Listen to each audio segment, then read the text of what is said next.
Chapter 6. The Man with the Twisted Lip. Asa Whitney, brother of the late Elias Whitney, D.D., principal of the Theological College of St. George's, was much addicted to opium. The habit grew upon him, as I understand, from some foolish freak when he was at college. For having read De Quincey's description of his dreams and sensations, he had drenched his tobacco with laudanum in an attempt to produce the same effects. He found, as so many more have done, that the practice is easier to attain than to get rid of, and for many years he continued to be a slave to the drug, an object of mingled horror and pity to his friends and relatives. I can see him now, with yellow, pasty face, drooping lids, and pinpoint pupils, all huddled in a chair, the wreck and ruin of a noble man. One night, it was in June '89, there came a ring to my bell, about the hour when a man gives his first yawn and glances at the clock.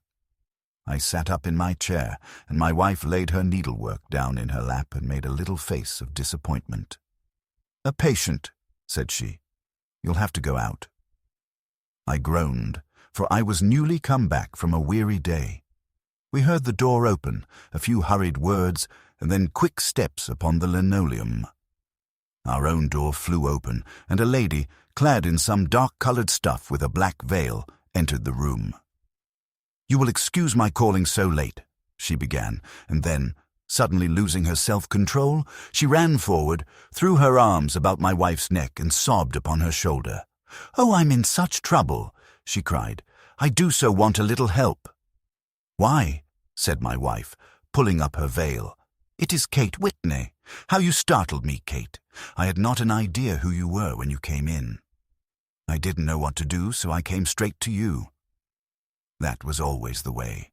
Folk who were in grief came to my wife like birds to a lighthouse. "It was very sweet of you to come. Now you must have some wine and water and sit here comfortably and tell us all about it.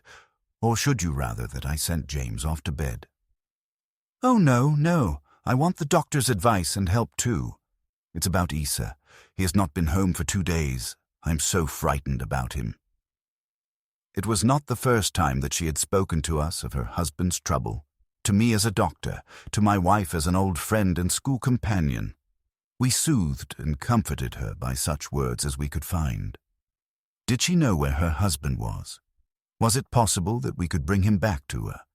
It seems that it was. She had the surest information that of late he had, when the fit was on him, made use of an opium den in the farthest east of the city.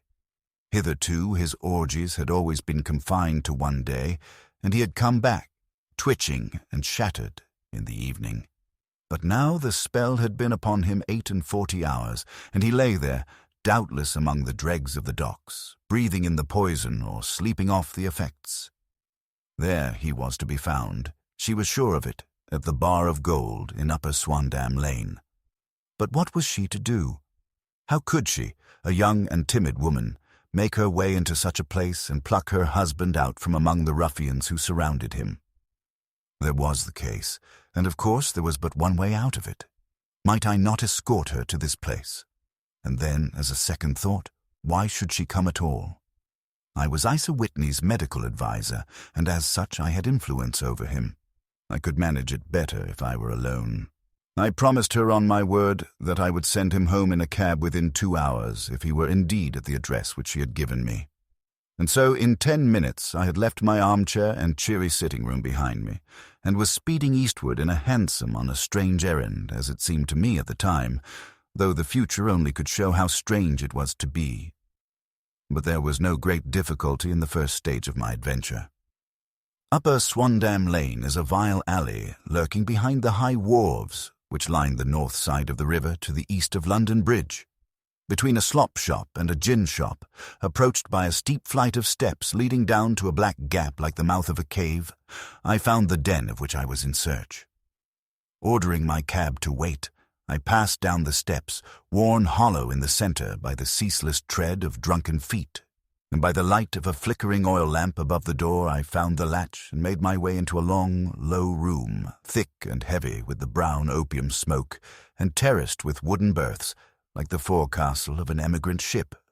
Through the gloom one could dimly catch a glimpse of bodies lying in strange, fantastic poses, bowed shoulders, bent knees, heads thrown back, and chins pointing upward, with here and there a dark, lackluster eye turned upon the newcomer.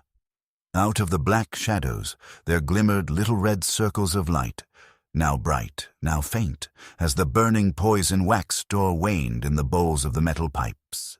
The most lay silent, but some muttered to themselves, and others talked together in a strange, low, monotonous voice, their conversation coming in gushes and then suddenly tailing off into silence, each mumbling out his own thoughts and paying little heed to the words of his neighbor.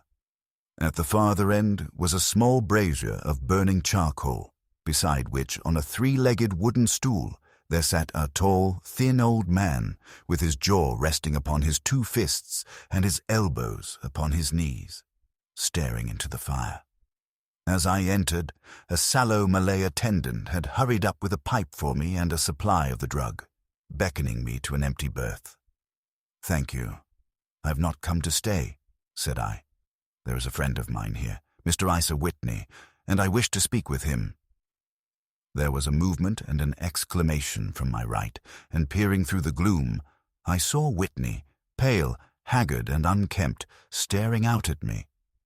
"My God, it's Watson," said he. He was in a pitiable state of reaction, with every nerve in a twitter. "I say, Watson, what o'clock is it?" "Nearly 11. "Of what day?" "Of Friday, June 19th. "Good heavens. I thought it was Wednesday." "It is Wednesday. What do you want to frighten a chap for?" He sank his face onto his arms and began to sob in a high treble key. "I tell you that it is Friday, man. Your wife has been waiting this 2 days for you. You should be ashamed of yourself." "So I am. But you've got mixed, Watson, for I have only been here a few hours. 3 pipes, 4 pipes, I forget how many. But I'll go home with you. I wouldn't frighten Kate. Poor little Kate. Give me your hand. Have you a cab?" "Yes, I have one waiting." "Then I shall go in it. But I must owe something. Find what I owe, Watson. I'm all off colour. I can do nothing for myself." I walked down the narrow passage between the double row of sleepers, holding my breath to keep out the vile, stupefying fumes of the drug, and looking about for the manager. As I passed the tall man who sat by the brazier, I felt a sudden pluck at my skirt, and a low voice whispered, "Walk past me, and then look back at me." The words fell quite distinctly upon my ear. I glanced down. They could only have come from the old man at my side, and yet he sat now as absorbed as ever. Very thin, very wrinkled, bent with age, an opium pipe dangling down from between his knees, as though it had dropped in sheer lassitude from his fingers. I took 2 steps forward and looked back. It took all my self-control to prevent me from breaking out into a cry of astonishment. He had turned his back so that none could see him but I. His form had filled out. His wrinkles were gone. The dull eyes had regained their fire, and there, sitting by the fire and grinning at my surprise, was none other than Sherlock Holmes. He made a slight motion to me to approach him, and instantly, as he turned his face half round to the company once more, subsided into a doddering, loose-lipped senility. "Holmes," I whispered, "what on earth are you doing in this den?" "As low as you can," he answered. "I have excellent ears. If you would have the great kindness to get rid of that sottish friend of yours, I should be exceedingly glad to have a little talk with you. I have a cab outside. Then pray send him home in it.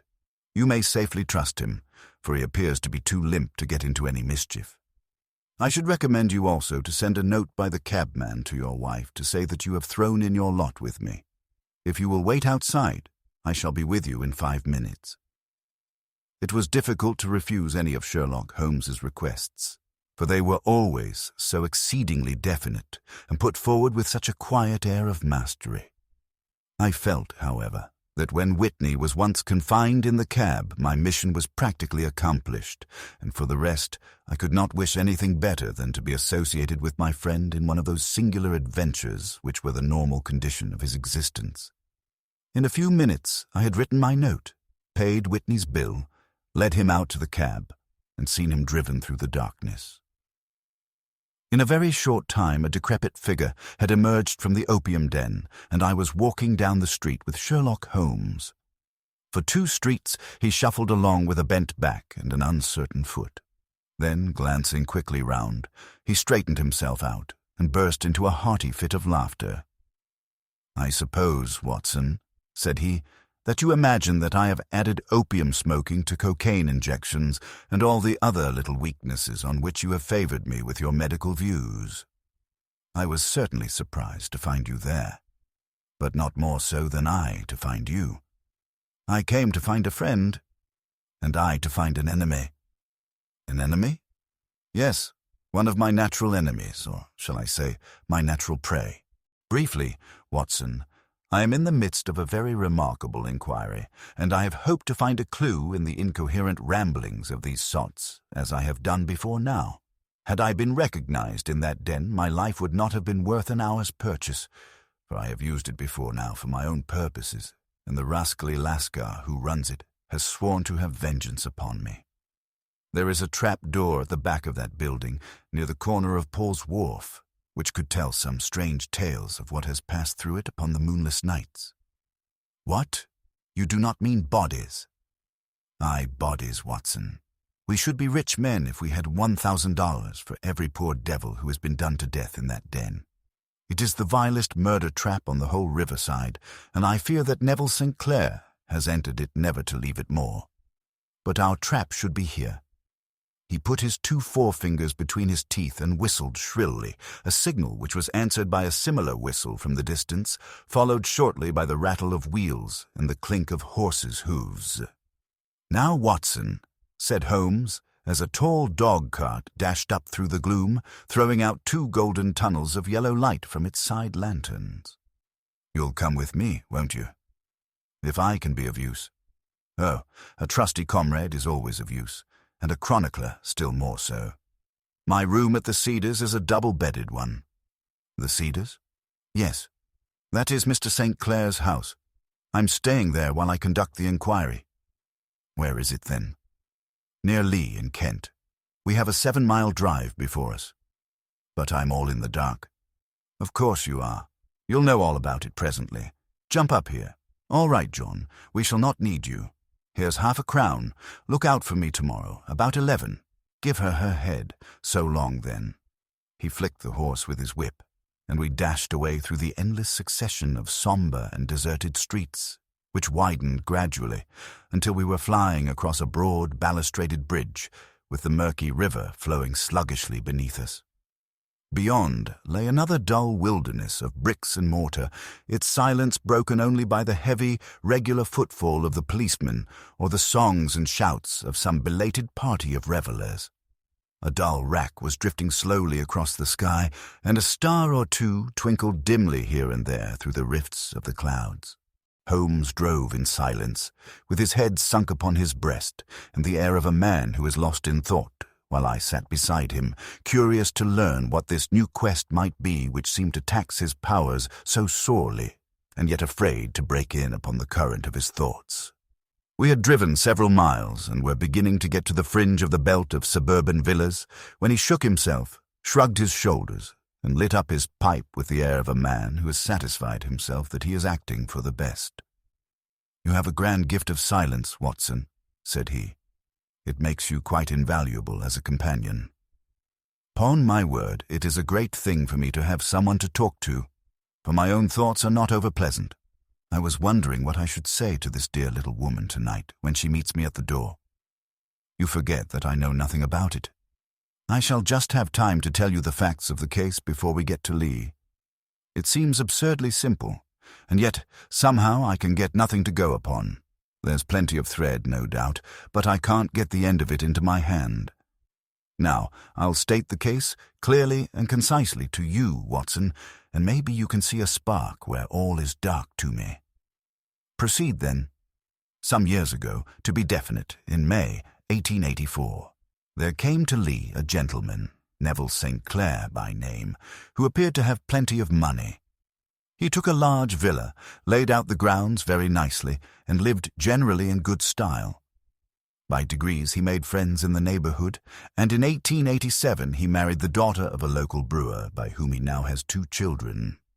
He had no occupation, but was interested in several companies and went into town as a rule in the morning, returning by the 5:14 from Cannon Street every night. Mr. St. Clair is now 37 years of age, is a man of temperate habits, a good husband, a very affectionate father, and a man who is popular with all who know him.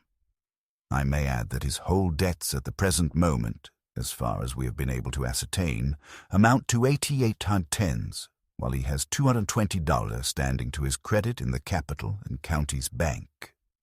There is no reason, therefore, to think that money troubles have been weighing upon his mind. Last Monday, Mr. Neville St. Clair went into town rather earlier than usual, remarking before he started that he had 2 important commissions to perform, and that he would bring his little boy home a box of bricks. Now, by the merest chance, his wife received a telegram upon this same Monday, very shortly after his departure, to the effect that a small parcel of considerable value which she had been expecting was waiting for her at the offices of the Aberdeen Shipping Company. Now, if you are well up in your London, you will know that the office of the company is in Fresno Street, which branches out of Upper Swandam Lane, where you found me tonight. Mrs. St. Clair had her lunch, started for the city, did some shopping, proceeded to the company's office, got her packet, and found herself at exactly 4:35, walking through Swandam Lane on her way back to the station. Have you followed me so far? It is very clear. If you remember, Monday was an exceedingly hot day, and Mrs. St. Clair walked slowly, glancing about in the hope of seeing a cab, as she did not like the neighborhood in which she found herself. While she was walking in this way down Swandam Lane, she suddenly heard an ejaculation or cry, and was struck cold to see her husband looking down at her and, as it seemed to her, beckoning to her from a second-floor window. The window was open, and she distinctly saw his face, which she describes as being terribly agitated. He waved his hands frantically to her, and then vanished from the window so suddenly that it seemed to her that he had been plucked back by some irresistible force from behind. One singular point which struck her quick feminine eye was that, although he wore some dark coat, such as he had started to town in, he had on neither collar nor necktie. Convinced that something was amiss with him, she rushed down the steps, for the house was none other than the opium den in which you found me tonight, and running through the front room she attempted to ascend the stairs which led to the first floor.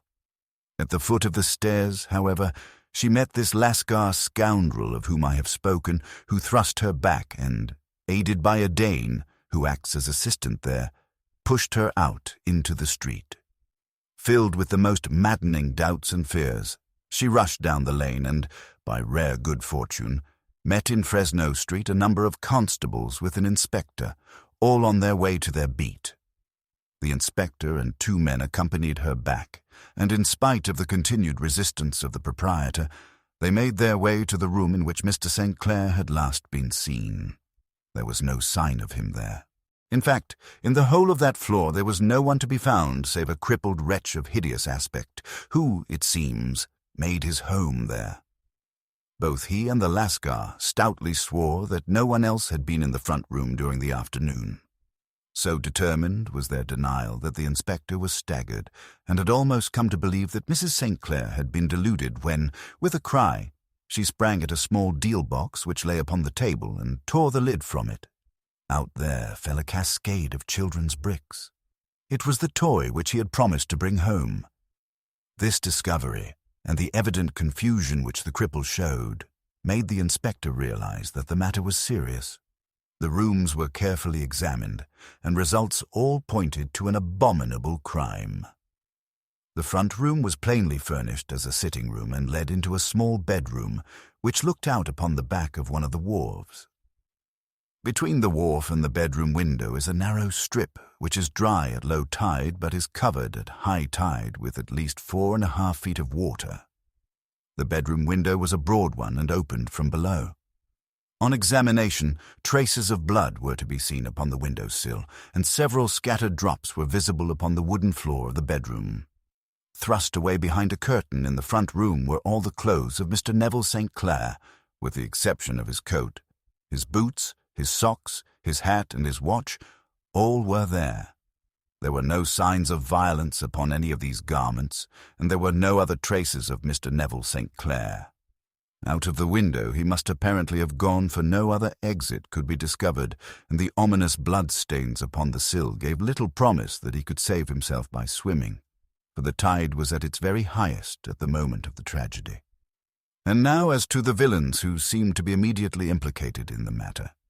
The Lascar was known to be a man of the vilest antecedents, but as, by Mrs. St. Clair's story, he was known to have been at the foot of the stair within a very few seconds of her husband's appearance at the window, he could hardly have been more than an accessory to the crime.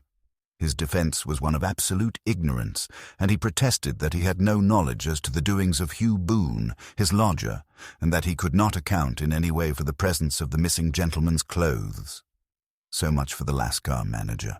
Now, for the sinister cripple who lives upon the second floor of the opium den, and who was certainly the last human being whose eyes rested upon Neville St. Clair.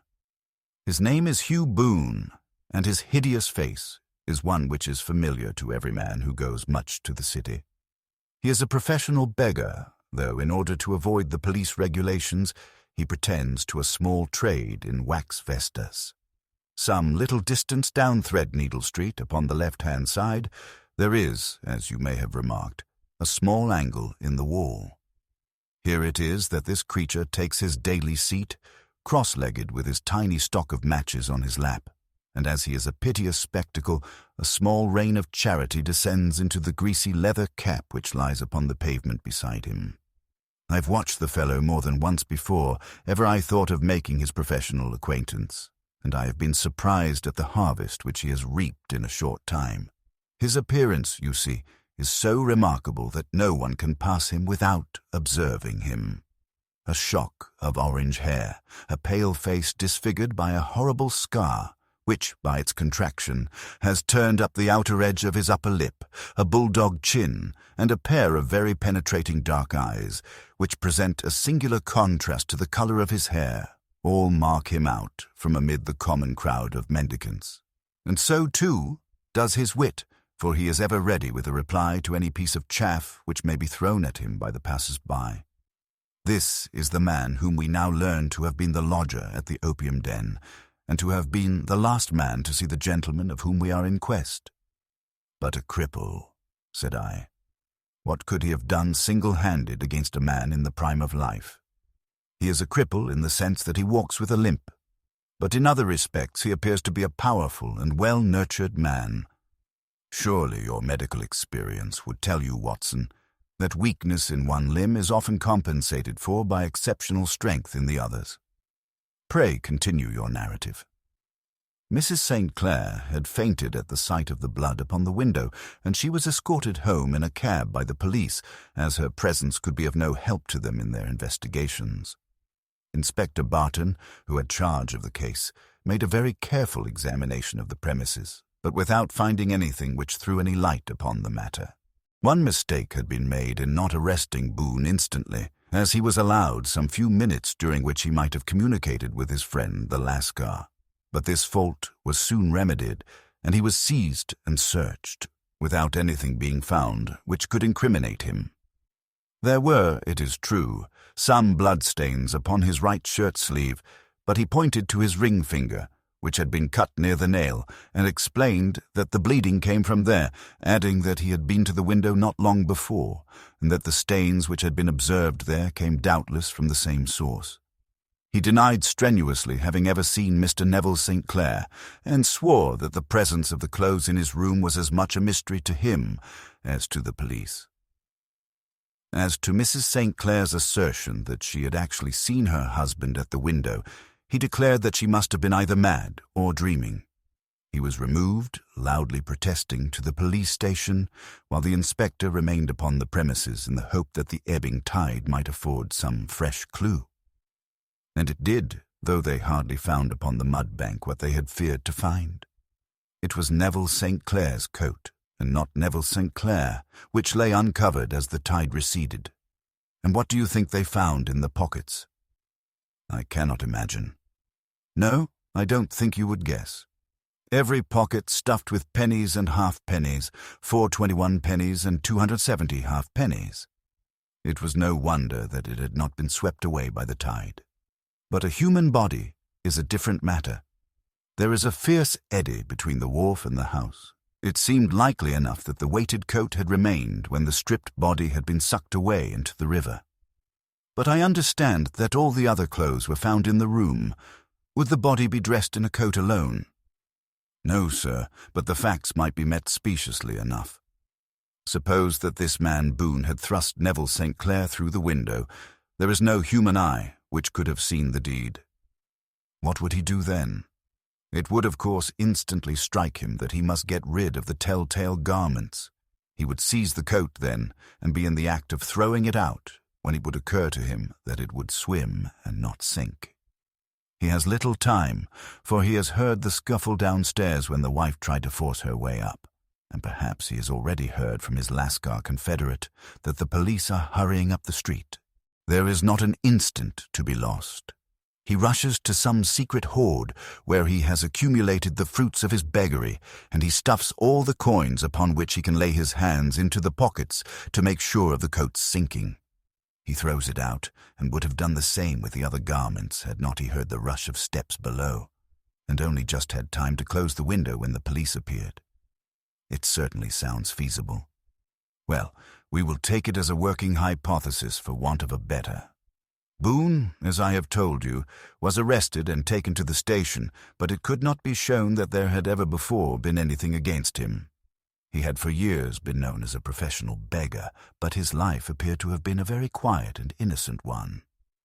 There the matter stands at present, and the questions which have to be solved, what Neville St. Clair was doing in the opium den, what happened to him when there, where is he now, and what Hugh Boone had to do with his disappearance, are all as far from a solution as ever. I confess that I cannot recall any case within my experience which looked at the first glance so simple and yet which presented such difficulties.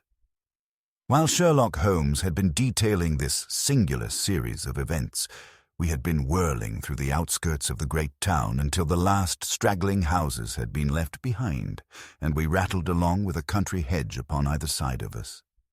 Just as he finished, however, we drove through 2 scattered villages where a few lights still glimmered in the windows. "We are on the outskirts of Lee," said my companion. "We have touched on 3 English counties in our short drive, starting in Middlesex, passing over an angle of Surrey, and ending in Kent. See that light among the trees? That is the Cedars, and beside that lamp sits a woman whose anxious ears have already, I have little doubt, caught the clink of our horses' feet." "But why are you not conducting the case from Baker Street?" I asked. "Because there are many inquiries which must be made out here. Mrs. St. Clair has most kindly put 2 rooms at my disposal, and you may rest assured that she will have nothing but a welcome from my friend and colleague. I hate to meet her, Watson, when I have no news of her husband. Here we are. Whoa there, whoa." We had pulled up in front of a large villa which stood within its own grounds. A stable boy had run out to the horse's head, and springing down, I followed Holmes up the small winding gravel drive which led to the house. As we approached, the door flew open, and a little blonde woman stood in the opening, clad in some sort of light mousseline de soie, with a touch of fluffy pink chiffon at her neck and wrists. She stood with her figure outlined against the flood of light, one hand upon the door, one half raised in her eagerness, her body slightly bent, her head and face protruded with eager eyes and parted lips, a standing question. "Well," she cried, "well." And then, seeing that there were 2 of us, she gave a cry of hope which sank into a groan as she saw that my companion shook his head and shrugged his shoulders. "No good news?" "None." "No bad?" "No. Thank God for that. But come in. You must be weary, for you have had a long day. This is my friend, Dr. Watson. He has been of most vital use to me in several of my cases, and a lucky chance has made it possible for me to bring him out and associate him with this investigation. I am delighted to see you, said she, pressing my hand warmly. "You will, I am sure, forgive anything that may be wanting in our arrangements when you consider the blow which has come so suddenly upon us." "My dear madam," said I am an old campaigner, and if I were not, I can very well see that no apology is needed. If I can be of any assistance, either to you or to my friend here, I shall be indeed happy." "Now, Mr. Sherlock Holmes," said the lady as we entered a well-lit dining-room, upon the table of which a cold supper had been laid out, "I should very much like to ask you one or two plain questions to which I beg that you will give a plain answer." "Certainly, madam." "Do not trouble about my feelings. I'm not hysterical, nor given to fainting. I simply wish to hear your real opinion." "Upon what point? In your heart of hearts, do you think that Neville is alive?" Sherlock Holmes seemed to be embarrassed by the question. "Frankly now," she repeated, standing upon the rug and looking keenly down at him as he leaned back in a basket chair. "Frankly then, madam, I do not." "You think that he is dead?" "I do." "Murdered?" "I don't say that." "Perhaps." "And on what day did he meet his death?" "On Monday." "Then perhaps, Mr. Holmes, you will be good enough to explain how it is that I have received a letter from him today." Sherlock Holmes sprang out of his chair as if he had been galvanized. "What?" he roared. "Yes, today." She stood smiling, holding up a little slip of paper in the air. "May I see it?" "Certainly." He snatched it from her in his eagerness, and smoothing it out upon the table, he drew over the lamp and examined it intently. I had left my chair and was gazing at it over his shoulder. The envelope was a very coarse one, and was stamped with the Gravesend postmark and with the date of that very day, or rather of the day before, for it was considerably after midnight. "Coarse writing," murmured Holmes. "Surely this is not your husband's writing, madam?" "No, but the enclosure is." "I perceive also that whoever addressed the envelope had to go and inquire as to the address." "How can you tell that?" "The name, you see, is in perfectly black ink, which has dried itself. The rest is of the greyish colour, which shows that blotting paper has been used. If it had been written straight off and then blotted, none would be of a deep black shade. This man has written the name, and there has then been a pause before he wrote the address, which can only mean that he was not familiar with it. It is, of course, a trifle, but there is nothing so important as trifles. Let us now see the letter. Ha! There has been an enclosure here. Yes, there was a ring. His signet ring. And you are sure that this is your husband's hand? One of his hands. One? His hand when he wrote hurriedly. It is very unlike his usual writing, and yet I know it well. Dearest, do not be frightened. All will come well. There is a huge error which it may take some little time to rectify. Wait in patience. Neville. Written in pencil upon the fly-leaf of a book, octavo size. No watermark. Posted today in Gravesend by a man with a dirty thumb. Ha! And the flap has been gummed, if I am not very much in error, by a person who had been chewing tobacco. And you have no doubt that it is your husband's hand, madam? None. Neville wrote those words. And they were posted today at Gravesend. Well, Mrs. St. Clair, the clouds lighten, though I should not venture to say that the danger is over. But he must be alive, Mr. Holmes. Unless this is a clever forgery to put us on the wrong scent. The ring, after all, proves nothing. It may have been taken from him? No, it is. It is his very own writing. Very well. It may, however, have been written on Monday and only posted today. That is possible. If so, much may have happened between. Oh, you must not discourage me, Mr. Holmes. I know that all is well with him. There is so keen a sympathy between us that I should know if evil came upon him. On the very day that I saw him last, he cut himself in the bedroom, and yet I, in the dining-room, rushed upstairs instantly with the utmost certainty that something had happened. Do you think that I would respond to such a trifle and yet be ignorant of his death? I have seen too much not to know that the impression of a woman may be more valuable than the conclusion of an analytical reasoner. And in this letter you certainly have a very strong piece of evidence to corroborate your view. But if your husband is alive and able to write letters, why should he remain away from you? I cannot imagine. It is unthinkable. And on Monday he made no remarks before leaving you? No. And you were surprised to see him in Swandam Lane? Very much so. Was the window open? Yes. Then he might have called to you? He might. He only, as I understand, gave an inarticulate cry. Yes. A call for help, you thought? Yes. He waved his hands. But it might have been a cry of surprise. Astonishment at the unexpected sight of you might cause him to throw up his hands. It is possible. And you thought he was pulled back? He disappeared so suddenly. He might have leapt back. You did not see anyone else in the room? No, but this horrible man confessed to having been there, and the Lascar was at the foot of the stairs. Quite so.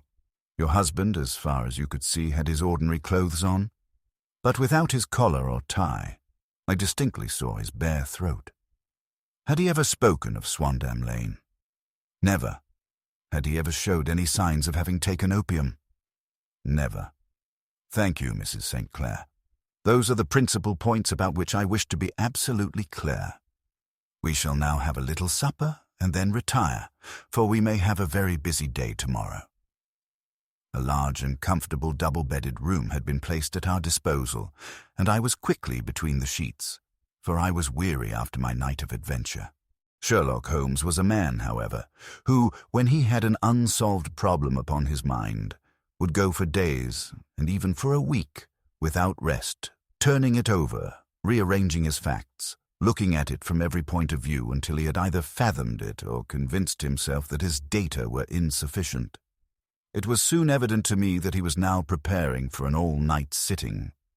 He took off his coat and waistcoat, put on a large blue dressing-gown, and then wandered about the room collecting pillows from his bed and cushions from the sofa and armchairs. With these, he constructed a sort of Eastern divan, upon which he perched himself cross-legged, with an ounce of shag tobacco and a box of matches laid out in front of him. In the dim light of the lamp I saw him sitting there, an old briar pipe between his lips, his eyes fixed vacantly upon the corner of the ceiling, the blue smoke curling up from him, silent, motionless, with the light shining upon his strong-set aquiline features. So he sat as I dropped off to sleep, and so he sat when a sudden ejaculation caused me to wake up, and I found the summer sun shining into the apartment. The pipe was still between his lips, the smoke still curled upward, and the room was full of a dense tobacco haze, but nothing remained of the heap of shag which I had seen upon the previous night. "Awake, Watson?" he asked. "Yes." "Game for a morning drive?" "Certainly." "Then dress. No one is stirring yet, but I know where the stable boy sleeps, and we shall soon have the trap out." He chuckled to himself as he spoke. His eyes twinkled, and he seemed a different man to the somber thinker of the previous night. As I dressed, I glanced at my watch. It was no wonder that no one was stirring. It was 25 minutes past 4. I had hardly finished when Holmes returned with the news that the boy was putting in the horse. "I want to test a little theory of mine," said he, pulling on his boots. "I think, Watson, that you are now standing in the presence of one of the most absolute fools in Europe. I deserve to be kicked from here to Charing Cross, but I think I have the key of the affair now." "And where is it?" I asked, smiling. "In the bathroom," he answered. "Oh, yes, I'm not joking," he continued, seeing my look of incredulity. "I have just been there, and I have taken it out, and I have got it in this Gladstone bag. Come on, my boy, and we shall see whether it will not fit the lock." We made our way downstairs as quietly as possible and out into the bright morning sunshine. In the road stood our horse and trap, with the half-clad stable-boy waiting at the head. We both sprang in, and away we dashed down the London road. A few country carts were stirring, bearing in vegetables to the metropolis, but the lines of villas on either side were as silent and lifeless as some city in a dream. "It has been in some points a singular case," said Holmes, flicking the horse on into a gallop. "I confess that I have been as blind as a mole, but it is better to learn wisdom late than never to learn it at all. In town, the earliest risers were just beginning to look sleepily from their windows as we drove through the streets of the Surrey side. Passing down the Waterloo Bridge Road, we crossed over the river and, dashing up Wellington Street, wheeled sharply to the right and found ourselves in Bow Street. Sherlock Holmes was well known to the force, and the two constables at the door saluted him. One of them held the horse's head while the other led us in. "Who is on duty?" asked Holmes. "Inspector Bradstreet, sir." "Ah, Bradstreet, how are you?" A tall, stout official had come down the stone-flagged passage in a peaked cap and frogged jacket. "I wish to have a quiet word with you, Bradstreet." "Certainly, Mr. Holmes. Step into my room here." It was a small office-like room with a huge ledger upon the table and a telephone projecting from the wall. The inspector sat down at his desk. "What can I do for you, Mr. Holmes?" "I called about that beggar man, Boone, the one who was charged with being concerned in the disappearance of Mr. Neville St. Clair, of Lee." "Yes. He was brought up and remanded for further inquiries." "So I heard. You have him here?" "In the cells." "Is he quiet?" "Oh, he gives no trouble, but he is a dirty scoundrel." "Dirty?" "Yes, it is all we can do to make him wash his hands, and his face is as black as a tinker's. Well, when once his case has been settled, he will have a regular prison bath, and I think if you saw him, you would agree with me that he needed it." "I should like to see him very much." "Would you? That is easily done. Come this way. You can leave your bag." "No, I think that I'll take it." "Very good. Come this way, if you please." He led us down a passage, opened a barred door, passed down a winding stair, and brought us to a whitewashed corridor with a line of doors on each side. "The third on the right is his," said the inspector. "Here it is." He quietly shot back a panel in the upper part of the door and glanced through. "He is asleep," said he. "You can see him very well." We both put our eyes to the grating. The prisoner lay with his face towards us, in a very deep sleep, breathing slowly and heavily. He was a middle-sized man, coarsely clad as became his calling, with a coloured shirt protruding through the rent in his tattered coat. He was, as the inspector had said, extremely dirty, but the grime which covered his face could not conceal its repulsive ugliness. A broad wheal from an old scar ran right across it from eye to chin, and by its contraction had turned up one side of the upper lip, so that 3 teeth were exposed in a perpetual snarl. A shock of very bright red hair grew low over his eyes and forehead. "He's a beauty, isn't he?" said the inspector. "He certainly needs a wash," remarked Holmes. "I had an idea that he might, and I took the liberty of bringing the tools with me." He opened the Gladstone bag as he spoke, and took out, to my astonishment, a very large bath sponge. You're a funny one," chuckled the inspector. "Now, if you will have the great goodness to open that door very quietly, we will soon make him cut a much more respectable figure." "Well, I don't know why not," said the inspector. "He doesn't look a credit to the Bow Street cells, does he?" He slipped his key into the lock, and we all very quietly entered the cell. The sleeper half turned, and then settled down once more into a deep slumber. Holmes stooped to the water jug, moistened his sponge, and then rubbed it twice vigorously across and down the prisoner's face. "Let me introduce you," he shouted, "to Mr. Neville St. Clair, of Lee, in the county of Kent." Never in my life have I seen such a sight. The man's face peeled off under the sponge like the bark from a tree. Gone was the coarse brown tint. Gone, too, was the horrid scar which had seamed it across, and the twisted lip which had given the repulsive sneer to the face.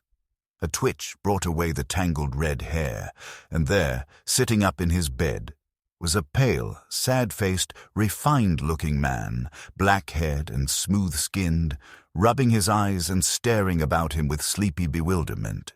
Then, suddenly realizing the exposure, he broke into a scream and threw himself down with his face to the pillow. "Great heavens!" cried the inspector. "It is indeed the missing man. I know him from the photograph." The prisoner turned with the reckless air of a man who abandons himself to his destiny.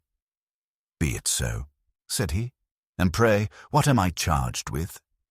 "With making away with Mr. Neville Saint." "Oh, come, you can't be charged with that unless they make a case of attempted suicide of it," said the inspector with a grin. "Well, I've been 27 years in the force, but this really takes the cake. If I am Mr. Neville St. Clair, then it is obvious that no crime has been committed, and that, therefore, I am illegally detained." "No crime, but a very great error has been committed," said Holmes. "You would have done better to have trusted your wife." "It was not the wife, it was the children," groaned the prisoner. "God help me, I would not have them ashamed of their father. My God, what an exposure! What can I do?" Sherlock Holmes sat down beside him on the couch and patted him kindly on the shoulder. "If you leave it to a court of law to clear the matter up," said he, "of course you can hardly avoid publicity. On the other hand, if you convince the police authorities that there is no possible case against you, I do not know that there is any reason that the details should find their way into the papers. Inspector Bradstreet would, I am sure, make notes upon anything which you might tell us and submit it to the proper authorities. The case would then never go into court at all." "God bless you," cried the prisoner passionately. "I would have endured imprisonment, aye, even execution, rather than have left my miserable secret as a family blot to my children.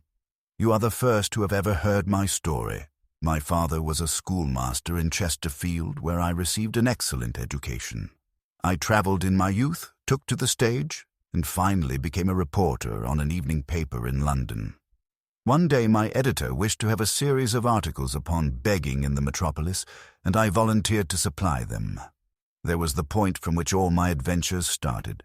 It was only by trying begging as an amateur that I could get the facts upon which to base my articles. When an actor, I had, of course, learned all the secrets of making up, and had been famous in the green room for my skill. I took advantage now of my attainments. I painted my face, and to make myself as pitiable as possible, I made a good scar and fixed one side of my lip in a twist by the aid of a small slip of flesh-colored plaster. Then, with a red head of hair and an appropriate dress, I took my station in the business part of the city, ostensibly as a match seller, but really as a beggar. For 7 hours I plied my trade, and when I returned home in the evening, I found to my surprise that I had received no less than 26s. Ford.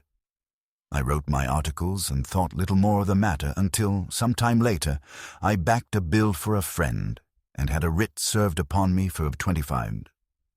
I was at my wit's end where to get the money, but a sudden idea came to me.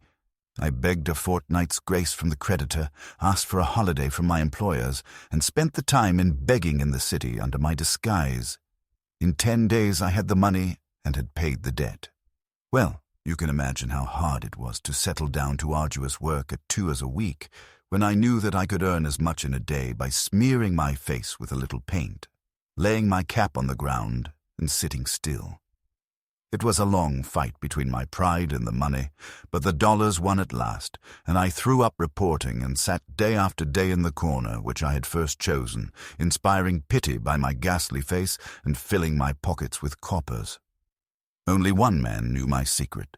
He was the keeper of a low den in which I used to lodge in Swandam Lane, where I could every morning emerge as a squalid beggar and in the evenings transform myself into a well-dressed man about town. This fellow, a Lascar, was well paid by me for his rooms, so that I knew that my secret was safe in his possession. Well, very soon I found that I was saving considerable sums of money. I do not mean that any beggar in the streets of London could earn $700 a year, which is less than my average takings, but I had exceptional advantages in my power of making up, and also in a facility of repartee, which improved by practice and made me quite a recognized character in the city. All day a stream of pennies, varied by silver, poured in upon me, and it was a very bad day in which I failed to take 2 up.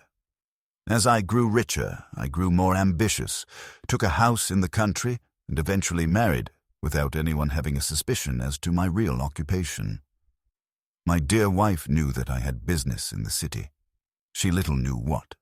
Last Monday I had finished for the day and was dressing in my room above the opium den when I looked out of my window and saw, to my horror and astonishment, that my wife was standing in the street with her eyes fixed full upon me. I gave a cry of surprise, threw up my arms to cover my face, and, rushing to my confidant, the Lascar, entreated him to prevent anyone from coming up to me. I heard her voice downstairs, but I knew that she could not ascend. Swiftly, I threw off my clothes, pulled on those of a beggar, and put on my pigments and wig. Even a wife's eyes could not pierce so complete a disguise. But then it occurred to me that there might be a search in the room, and that the clothes might betray me. I threw open the window, reopening by my violence a small cut which I had inflicted upon myself in the bedroom that morning. Then I seized my coat, which was weighted by the coppers which I had just transferred to it from the leather bag in which I carried my takings. I hurled it out of the window, and it disappeared into the Thames. The other clothes would have followed, but at that moment there was a rush of constables up the stair, and a few minutes after I found, rather I confessed to my relief, that instead of being identified as Mr. Neville St. Clair, I was arrested as his murderer. I do not know that there is anything else for me to explain. I was determined to preserve my disguise as long as possible, and hence my preference for a dirty face. Knowing that my wife would be terribly anxious, I slipped off my ring and confided it to the Lascar at a moment when no constable was watching me, together with a hurried scrawl, telling her that she had no cause to fear. "That note only reached her yesterday," said Holmes. "Good God, what a week she must have spent." "The police have watched this Lascar," said Inspector Bradstreet, "and I can quite understand that he might find it difficult to post a letter unobserved. Probably he handed it to some sailor customer of his, who forgot all about it for some days." "That was it," said Holmes, nodding approvingly. "I have no doubt of it. But have you never been prosecuted for begging?" "Many times. But what was a fine to me?" "It must stop here, however," said Bradstreet.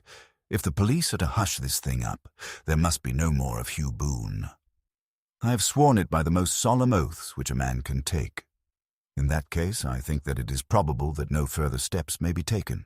But if you are found again, then all must come out.